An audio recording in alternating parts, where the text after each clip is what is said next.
তার বাড়ি হলো বরিশালের উজিরপুরে। সে তার উত্থানটা হচ্ছে তার বাবাকে পিটিয়ে সে এলাকাবাসী তারে ধরে এলাকা ছাড়া করে এখানে এসে কিছুদিন শাহবাগে একটা ফার্মেসিতে কিছু কাজ করত। সেখানে ওষুধ বিক্রি তৈরি করার কারণে তাকে সেখান থেকে বের করে দেওয়া হয়। এরপরে সে একটা পর্যায়ে কিছু লেখাপড়াও করেন। সে মিঠু হালদার নামে একটা নার্স, যে নার্সিং মেয়ে, যে পেশা নার্স, তাকে বিয়ে করার পরে সে তখন তার স্বপ্নে আসলো সে একটা ওল্ড অ্যান্ড চাইল্ড একটা কেয়ার সেন্টার সে স্থাপন করবে, এরকম একটা তার আসলো। তখন তার ওয়াইফকে নিয়ে সে মিরপুর এলাকায় একটা child and old age care এক নামে একটা প্রতিষ্ঠান খুলে। এখন সেখানে খুলে আসলে এই যে তার বাচ্চা শিশুদেরকে নিয়ে আসতো, আর বৃদ্ধ মানুষগুলি যারা সেখান থেকে মানে গরিব তাদেরকে নিয়ে আসতো। এরকমভাবে আপনারাও দেখেছেন বিভিন্ন মিডিয়াতেও, সোশ্যাল মিডিয়াতেও ভাইরাল হয়েছে। সেখানে এগুলি সে প্রকাশ হয়েছে এবং সে বলেছে যে আমরা সেখানে অপারেশন থিয়েটার আছে, সেখানে মানুষকে সে বিভিন্ন ধরনের সেবা দেয়। তাহলে অপারেশন থিয়েটার থাকে, হাসপাতাল থাকে, তারও তো লাইসেন্স থাকতে হবে। সে লাইসেন্স নেই। সে বেশিরভাগ কারণে না, সে রাতে লাশ দাপন করে। তখন তাকে জিজ্ঞাসাবাদ করা হলো যে আপনি রাতে লাশ দাপন করেন কেন? সে বলে যে আসলে না হলে তো মানুষ আমাকে বিভিন্ন প্রশ্ন করে, এটা সে উত্তর দিয়েছে। এবং আশ্রমে বৃদ্ধদের চিকিৎসা দেওয়া হয় না বলে গণমাধ্যমে এসেছে, সেটাও তাকে জিজ্ঞাসা করা হলো যে আপনি যে 30-35 লাখ টাকা খরচ করেন, টাকা পান কোথায়? এবং নিজেই ডেথ সার্টিফিকেট তৈরি করে ডাক্তারের সিল স্বাক্ষর জাল করে সে নিজেই মিডিয়ার কাছে সে শেয়ার করেছেন।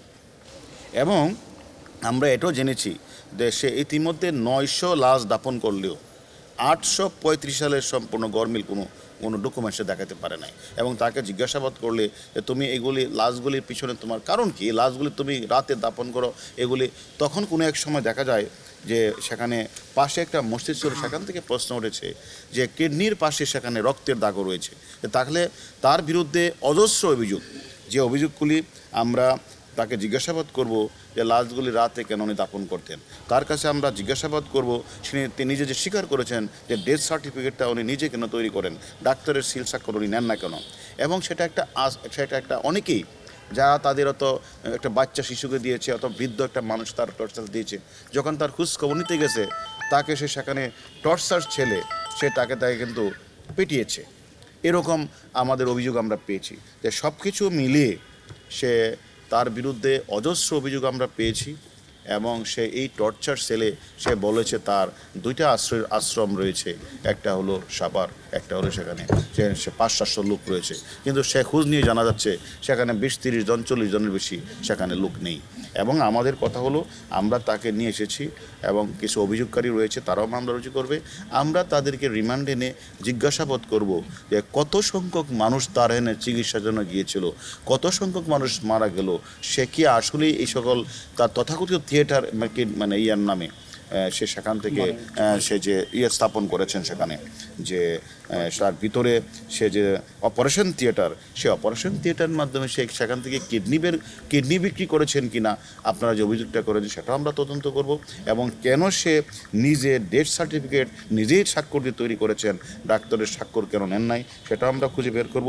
এবং বেশিরভাগ লাশ তিনি দাঁড়াতে দাপন করলেন কেন, এবং তিনি 2টি আশ্রমের কথা বলে শত শত মানুষের রাখার কথা বললে সেখানে কোনো লাশ নেই, সব কিছু আমরা তদন্ত করে আমরা পরবর্তী পর্যায়ে আপনাদেরকে জানাবো যে আমরা তার বিরুদ্ধে এই অভিযোগগুলি আমরা পেয়েছি। এখন আমরা মামলা রুজু হওয়ার পরে আমরা রিমান্ডে এনে বাকি তথ্যগুলি আপনাদের জানাবো। এই ধরনের বিষয়গুলো মিডিয়াতে আসার কারণেই, জনমনে বিভিন্ন প্রশ্নের সম্মুখীনের কারণেই আমরা কিন্তু তাকে গ্রেপ্তার করেছি। এখন আমরা এই প্রশ্নগুলি উনি এই আইনগত প্রক্রিয়াগুলি সম্পন্ন করলেন না, রাতের অন্ধকারে উনি লাশগুলি দাফন করলেন এবং পরিজন জানে না, তারা যখন জানতে যায় তাদের কেন তিনি পিটালেন, আমরা সব কিছুই তদন্তে নিয়ে আসবো। আমরা আমাদের তদন্ত টিম সে কাজগুলি খোঁজ খবর নিচ্ছে, কাগজগুলি তার ওয়াইফকে আমরা জিজ্ঞাসাবাদ করব এবং কাগজগুলি আমরা উদ্ধার করব। এবং তার বিরুদ্ধে একাধিক অভিযোগ আমাদের কাছে আসছে, যে মামলা রুজু হবে, মামলা রুজু হওয়ার পরে আমরা রিমান্ডে আনবো। রিমান্ডে আনার পরে আপনারা যতগুলি প্রশ্ন করেছেন, আমরাও যে অভিযোগগুলি পেয়েছি সেগুলি পুঙ্খানুপুঙ্খভাবে তদন্ত করা হবে। এবং আমি মনে করি সে যদি সত্যিকারভাবে এরকম কাজগুলি করে থাকে, এটা জঘন্য অপরাধ, তাকে ছাড় দেওয়া হবে না। হারুন ভাই একটু স্পেসিফিক বলে এখন পর্যন্ত কি বিষয়গুলো একটু প্রমাণিত হয়েছে বা কোন একটাও কি পেয়েছে? আমরা এখন মামলা কপি আমরা পেয়েছি। আমরা তার বিরুদ্ধে একদিকে তো মানব পাচার, অন্যদিকে তার বিরুদ্ধে যে বাচ্চা শিশুদের উপরে যে হামলা এবং আত্মীয় স্বজন গেলে যে তাদের উপরে মারপিট এবং বিভিন্ন জায়গাগুলোতে উনি যে টর্চার সেল বানিয়েছেন সব কিছুই তার মামলার মধ্যে আসবে।